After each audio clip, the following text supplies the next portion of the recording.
Your actions, consecrations are spiritual currencies. And the actions we take in life are currencies in the spirit. Whether you believe this or not, I'm just going to tell you this for free. The actions you take in life, the decisions you make, do not only make you or mar you, they are currencies in the spirit. And when you keep taking the wrong decisions in the sense of you keep hurting people,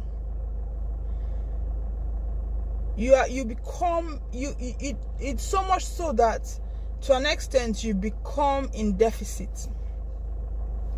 Now let me give you an illustration so that you understand what I'm saying.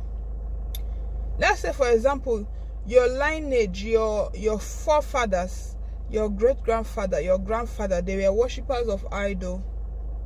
They did so many cruel things, yeah? And then you're in your generation. Now, all those things they did has made there are accumulated debts in the spirit. And that's why you see two people that gave their lives to Christ. One will start prospering more than the other. Because let's say, for example, A and B, Mr. A and Mr. B. Mr. A's family lineage, he came from a family where his forefathers were native doctors. They were doing all sorts of evil. They were doing blood sacrifices. All these things are debits. Then Mr. B came from a family where they all served God. They might not be wealthy, but they served God diligently. But let's say that B came out and he was not going to follow that way. The day he decides to follow God, things will be much easier because he does not have debts to pay up. So just like when you borrow money physically, that is how it is when you are living. God has bought you with his blood, okay? That's what the Bible made us understand. For he bought you at a price.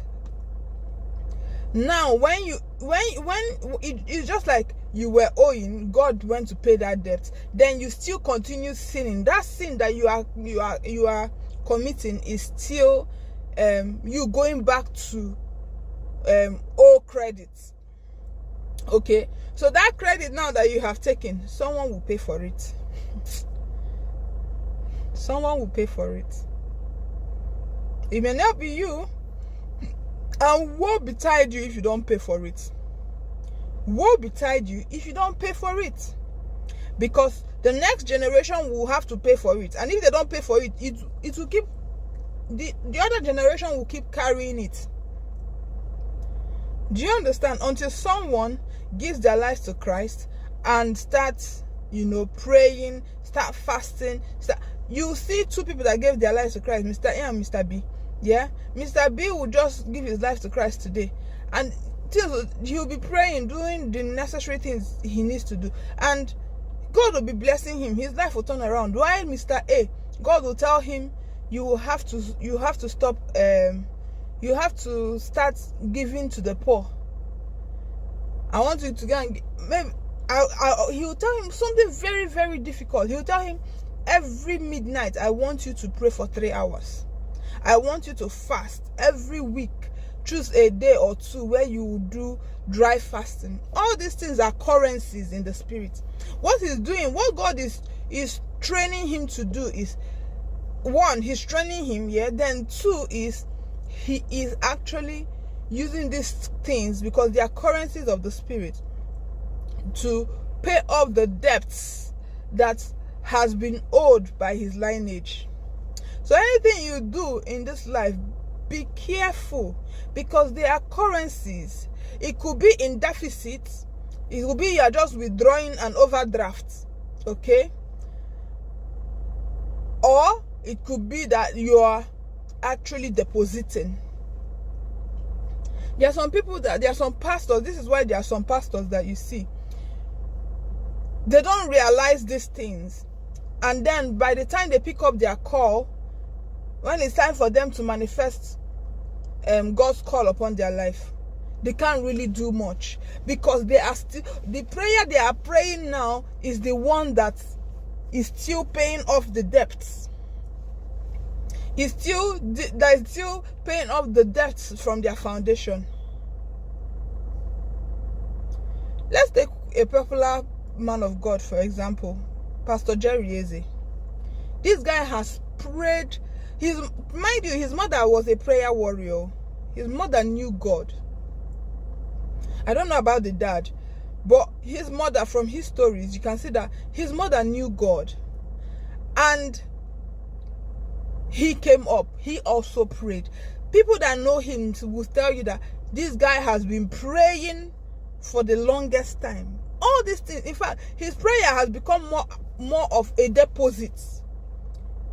If there were debts that he had to clear, he has cleared long ago. Now in fact, the prayer he has prayed there is so much of a currency now that it is now affecting lives, impacting lives. It is now impacting lives. This is why there are so many testimonies. Be careful the decisions you make, the compromises you take. When you compromise for good, God bless you, you are making deposits. But when you're compromising for bad, you are making a deficit. You are withdrawing. Okay? You're withdrawing from the one you have in your spiritual bank account. So we have to be careful the decisions we make. If you don't understand anything I have said in all my teachings, take this very seriously, because a lot of people, they do things without understanding that there is always a repercussion. Before you take that decision, ask yourself, is this thing worth my generation to suffer later? Like I said before, what betide you if you're not the one that paid it? Because the fact that you are not the one that paid it, it's likely that you did not give your life to Christ. I know there are situations where people, before they die, they give their life to Christ. That's between them and God, yeah?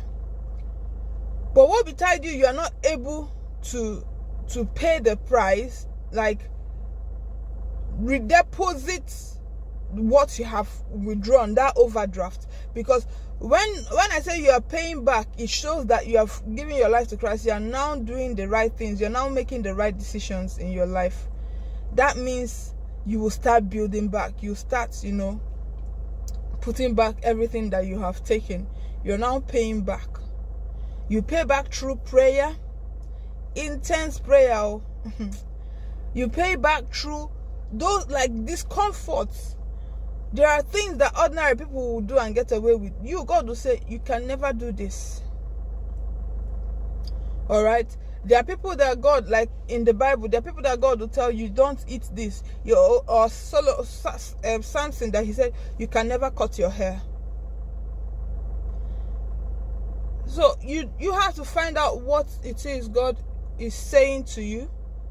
You have to find out what it is God is saying to you, so that you know where you have to start getting things right. The earlier you start getting things right, the better for you. All right? The earlier you start getting things right, the better for you. I hope you understand what I'm saying. I hope I've not confused you. I hope you get the point, so that whenever you're faced with a decision to make,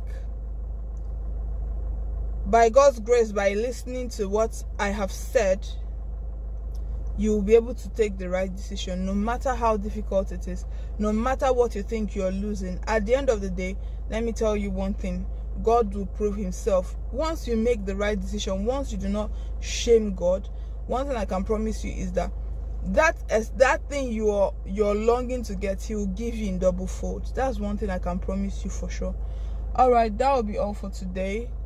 I need to start going to work. See you some other time. Bye.